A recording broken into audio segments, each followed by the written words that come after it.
IUPAC nomenclature के बाद हमारे पास एक बहुत ही इंपॉर्टेंट सेक्शन, एक बहुत ही इंपॉर्टेंट पार्ट और है जिसका नाम है आइसोमेरिज्म। आइसोमेरिज्म का मतलब होता है समावयवता। देखिए बहुत अच्छा वर्ड है आइसो। आइसो मतलब सिमिलर, मैरिज्म मतलब मॉलिक्यूलर फॉर्मूला। यानी इसका मतलब क्या हुआ कि आइसोमेरिज्म वर्ड कैसे बना और आइसोमेरिज्म की रियल में डेफिनेशन है क्या, हम उसके बारे में बात करते हैं। तो आप देखिए आइसोमेरिज्म टॉपिक के बारे में हम बात करेंगे। तो सबसे पहले आप हेडिंग डालिए चैप्टर का,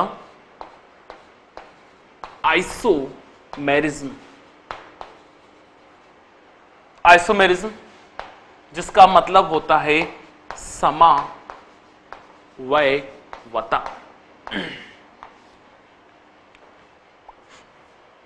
समावयवता, आइसोमेरिज्म। इस चैप्टर की सबसे बड़ी क्वालिटी यह है कि इससे आपको जो आईयूपीएसी नॉमेनक्लेचर आप लोगों को मैंने पूरा डिटेल पढ़ाया है उसी का एप्लीकेशन है, बस एक बहुत ही सिस्टमेटिक तरीके से। सबसे पहले मैं आपसे पूछूंगा आइसोमेरिज्म मतलब क्या होता है, या आइसोमर्स क्या होते हैं। What do you mean by isomers? समावयवी क्या होते हैं? आइसोमर्स का मतलब होता है और आइसोमेरिज्म का मीनिंग क्या है, तो मैं डेफिनेशन आपको लिखवा रहा हूं, फटाफट पेन निकालो जल्दी और लिखते जाओ। आइसोमेरिज्म बहुत इंपॉर्टेंट डेफिनेशन है और यह डेफिनेशन आपको बिल्कुल परमानेंटली माइंड के अंदर फिट करनी है। आइसोमेरिज्म लिखिए, those organic compound which having similar molecular formula, ये वर्ड अंडरलाइन करिएगा, those organic compound which having similar molecular formula but differ in the physical and chemical behavior,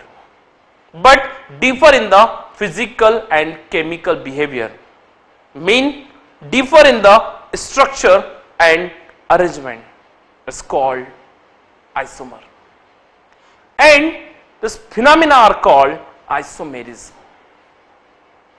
क्या हुआ, फिर से सुने एक बार और, those organic compound which having similar molecular formula but differ in the physical and chemical behaviors is called isomer, and phenomena are called isomerism।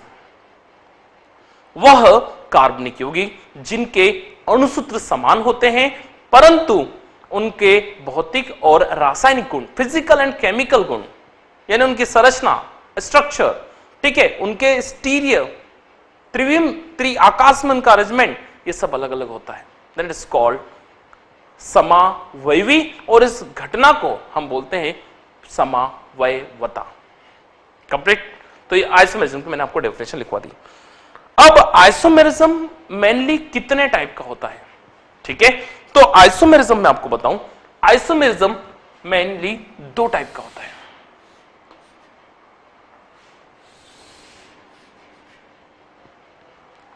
सबसे पहला number 1 जिसको हम बोलते हैं स्ट्रक्चरल आइसोमेरिज्म। स्ट्रक्चरल आइसोमेरिज्म का मतलब होता है संरचनात्मक समावयता, संरचनात्मक समावयता, और दूसरा होता है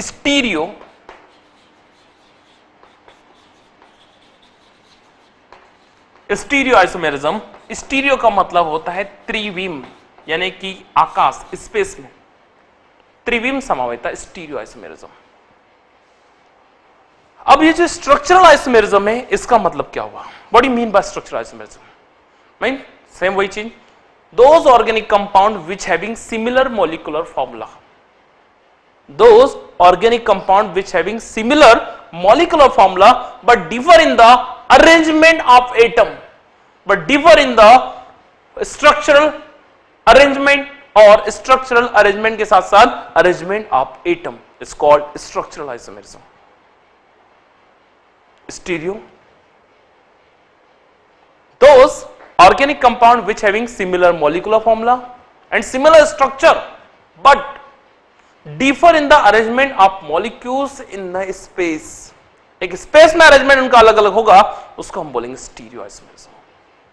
आगे जाके स्ट्रक्चरल के भी 6 अलग अलग डिविजन्स हो गए, और जो स्टीरियो है, स्टीरियो को कन्फॉर्मेशनल और कॉन्फ़िगरेशनल ऐसे 2 अलग अलग पार्ट में डिवाइड कर लिया गया, और उसके फिर ज्योमेट्रिकल, ऑप्टिकल और कॉन्फ़िगरेशनल अलग अलग डिविजन हो गए। स्ट्रक्चरल के अलग अलग डिवीजन जो हुए वो टोटल 6 डिविजन्स हैं, जिनको हमें 11th लेवल पे बहुत डिटेल पढ़ना होता है, और स्टीरियो आइसोमेरिज्म अपने आप में एक चैप्टर है 12th लेवल पे, पूरा एक डिटेल आइसोमेरिज्म है। पहले मैं आपको स्ट्रक्चरल देन स्टीरियो दोनों के बारे में बता रहा हूं। सबसे पहले हम बात करते हैं स्ट्रक्चरल आइसोमेरिज्म की। तो जो स्ट्रक्चरल आइसोमेरिज्म है, ये स्ट्रक्चरल आइसोमेरिज्म के अलग अलग 6 टाइप्स हैं। वो क्या है देखिए ध्यान से, यहां मैं लिख रहा हूं, आपको हर एक को अच्छे से नोट करना है। सबसे पहला नंबर 1, सबसे पहली आइसोमेरिज्म है जिसको हम बोलते हैं chain isomerism. Number 1 chain isomerism, chain श्रृंखला आइसोमेरिज्म। दूसरा नंबर 2 सेकेंड है पोजीशन आइसोमेरिज्म। अरे पोजीशन, स्थिति, स्थान, कहां बैठा है फंक्शन ग्रुप, उसको शिफ्ट कर रहे हैं, पोजीशन आइसोमेरिज्म। थर्ड नंबर पे आपके लिए आती है functional group isomerism. Functional group isomerism. Fourth number पे आपके पास आएगा मेटामेरिज्म। मेटामेरिज्म मतलब मध्यावयता। फंक्शनल ग्रुप का मतलब होता है क्रियात्मक समूह, समावयता। मेटामेरिज्म का मतलब होता है मध्यावयता। इसको हिंदी में हम बोलते हैं मध्यावयता, मध्यावयता। इसके बाद एक बहुत ही इंपॉर्टेंट आइसोमेरिज्म है जिसका नाम है टाटोमेरिज्म। टाटोमेरिज्म का मतलब होता है चलावयवता, हिंदी में मेनली टाटोमेरिज्म। और सबसे last but not least is ring chain isomerism, यानी कि वलय श्रृंखला। रिंग चेन को हम हिंदी में बोलते हैं वलय श्रृंखला। वलय मतलब रिंग और चेन मतलब श्रृंखला, वलय श्रृंखला समावयता। यानी किस तरीके से आपने देखा कि जो स्ट्रक्चरल आइसोमेरिज्म है, इस स्ट्रक्चरल आइसोमेरिज्म को फिर हमने अलग अलग 6 डिवीजन में डिवाइड किया। सबसे पहला नंबर 1, सबसे पहला आइसोमेरिज्म चेन आइसोमेरिज्म, श्रृंखला, चेन को टेढ़ी मेढ़ी करना है। दूसरी आइसोमेरिज्म पोजीशन आइसोमेरिज्म, जिसमें कि फंक्शनल ग्रुप की पोजीशन को शिफ्ट करते जा रहे हैं। तीसरा isomerism functional group isomerism, functional group को ही चेंज कर दिया, दूसरा फंक्शनल ग्रुप लगा दिया। लेकिन सबके लिए एक चीज आपको ध्यान रखनी पड़ेगी, और वो क्या है? वो है कि इनका मॉलिक्यूलर फॉर्मूला कभी भी चेंज नहीं हो। IUPAC नोमेनक्लेचर यानी कि आइसोमेरिज्म की सबसे बड़ी क्वालिटी यही है। और वो क्या कि कभी भी इनका मॉलिक्यूलर फॉर्मूला चेंज नहीं हो सकता, तो ही आइसोमर है, तो ही आइसोमेरिज्म है, अदरवाइज गलत। यानी कि मॉलिक्यूलर फॉर्मूला एक कांस्टेंट रहेगा हमेशा। Molecular formula is always same, अणु सूत्र हमेशा समान रहेगा, चाहे कुछ भी हो जाए। नेक्स्ट, ऐसे ही स्टीरियो आइसोमेरिज्म के अलग अलग डिविजन्स हैं, जिसमें कि हम ज्योमेट्रिकल आइसोमेरिज्म और ऑप्टिकल आइसोमेरिज्म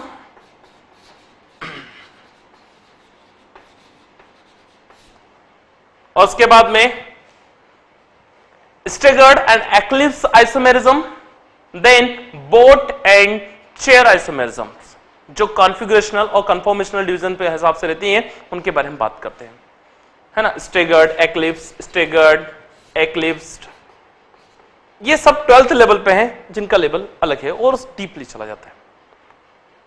लेकिन मेन अभी आपके लिए ये बहुत जरूरी है, ये सभी आइसोमेरिज्म।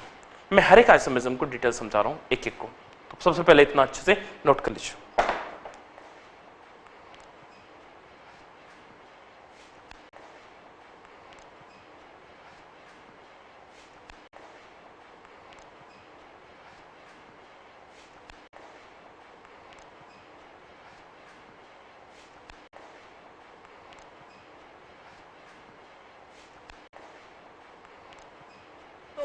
आप लोगों ने जैसा देखा आइसोमेरिज्म, तो आइसोमेरिज्म में हमने बात की स्ट्रक्चरल, अलग अलग टाइप के आइसोमेरिज्म हैं।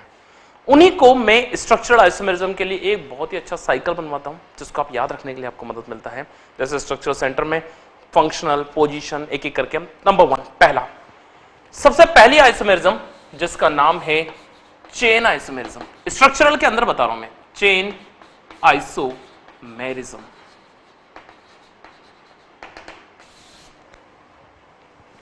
डेफिनेशन क्या लिखोगे? Those organic compound which having similar molecular formula but differ in the chain structure. Those organic compound which having similar molecular formula but differ in the chain structure. ऐसे कार्बनिक यौगिक जिनके अणुसूत्र तो समान पर उनकी श्रृंखला संरचना भिन्न भिन्न है, उन्हीं को चेन आइसोमर कहते हैं, चेन श्रृंखला समूह।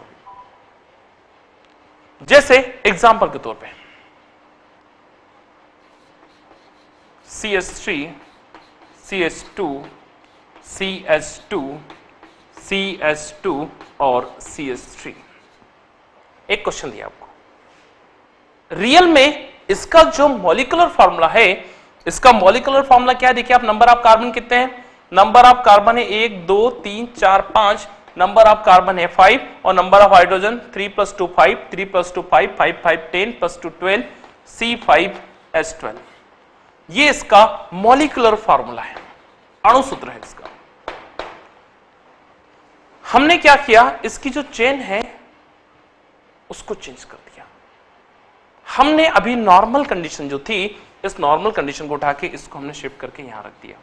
यानी अगला स्ट्रक्चर आपके लिए क्या बना? CH3, C, CH3, H, CH2 और CH3। मैंने इस वाले को उठा के यहां रखा, तो यहां से एक हाइड्रोजन हटा के हमें यहां रखना पड़ेगा, और ये आप देख रहे हैं structure CH3, CH3, CH, CH2, CH3। लेकिन आप अभी भी देख रहे हैं कि इस पूरे स्ट्रक्चर के अंदर नंबर ऑफ कार्बन 5 ही है और नंबर ऑफ हाइड्रोजन 12 है। मॉलिक्यूलर फार्मूला बिल्कुल सेम है, लेकिन चेन अलग अलग हो गई। पहले ये नॉर्मल था, अब ये आइसो में चला गया। पहले 5 कार्बन की स्ट्रेट चेन थी, अब 4 कार्बन की चेन हो गई और एक झिगझैग फॉर्म में आ गया।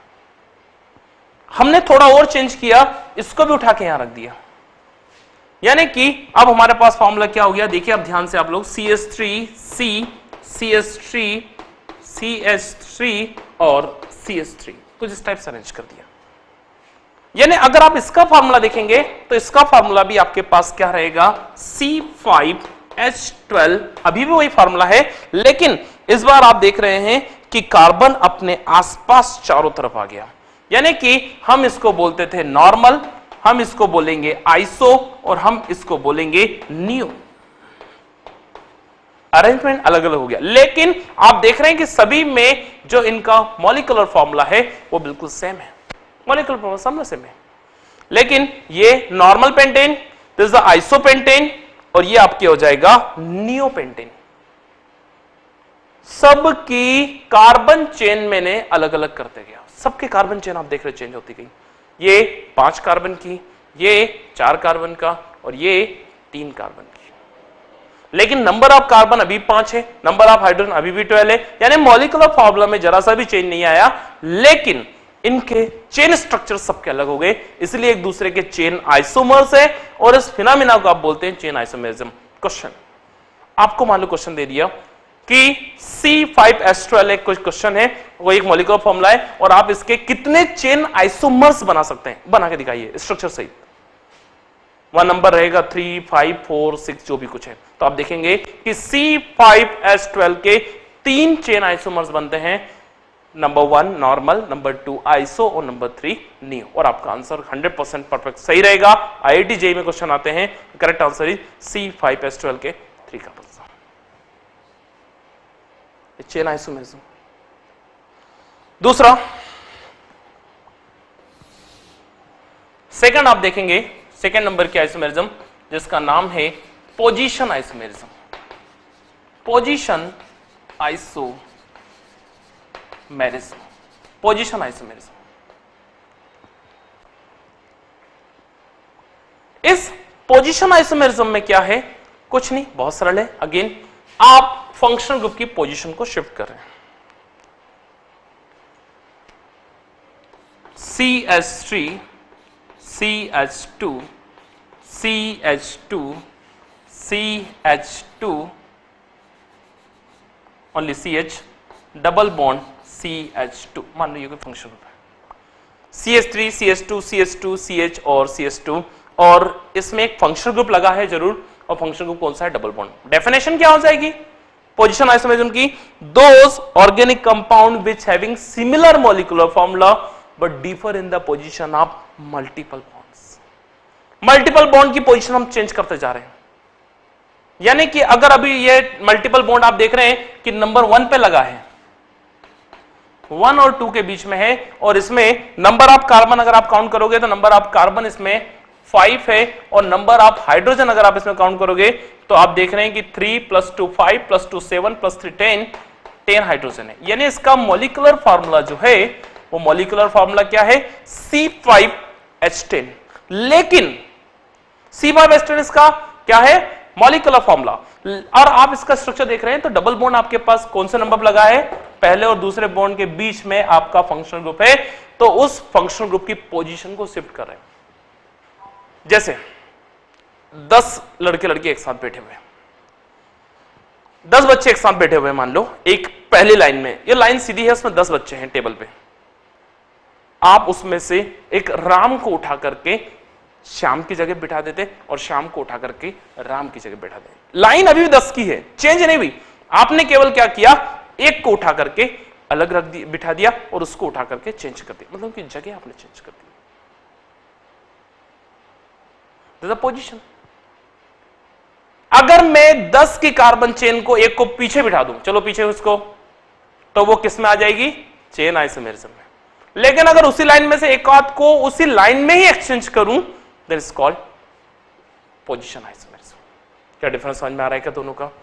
लेकिन चेन हो, पोजीशन हो, फंक्शनल हो, एक चीज आपको याद रखनी पड़ेगी, और वो क्या है कि इनके मॉलिक्यूलर फॉर्मूला हमेशा कांस्टेंट आएंगे। देखिए मैंने डबल बॉन्ड को उठा करके आगे रखा, और अब नया फॉर्मूला क्या बन गया, CH3 CH2 CH double bond CH bond CH3 1 2 3 4 5।